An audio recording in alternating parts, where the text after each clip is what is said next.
magsisimula ng sariling negosyo o kaya naman business expansion. Pero litong-lito sa forms na kailangan sagutan at ipasa para makapag-loan? Huwag mag-alala! Narito na ang Standard Business Loan Application Form o SBLAF.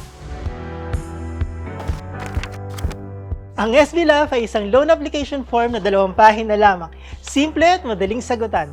Ito ay ginawa para sa micro, small at medium enterprises o MSMEs.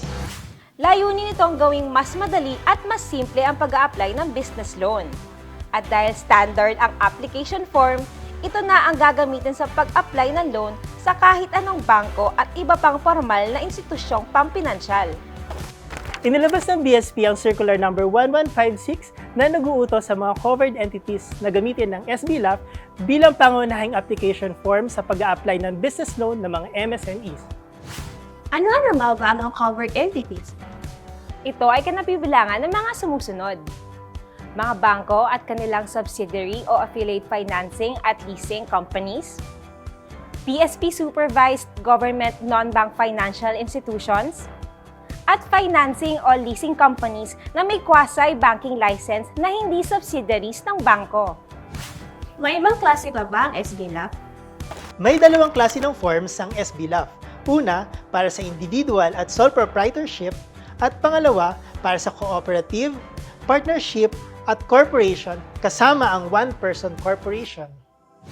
Tandaan, responsibilidad ng covered entities na tiyaking accessible ang SBLAF sa lahat ng channels, gaya ng branches, agents, at online portals, kung saan maaaring magsumite ng applications ang borrowers.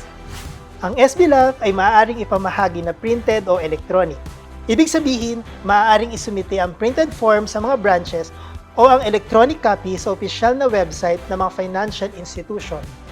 Maaaring magtungo sa pinakamalapit na bangko o financial institution o bumisita sa BSP website para sa karagdagang tanong at impormasyon. Kaya tuloy na sa paglo-load para sa negosyo. Standardized na form, Pare-parehas na requirement, mas mabilis, mas simple at mas madali. SBLAF na!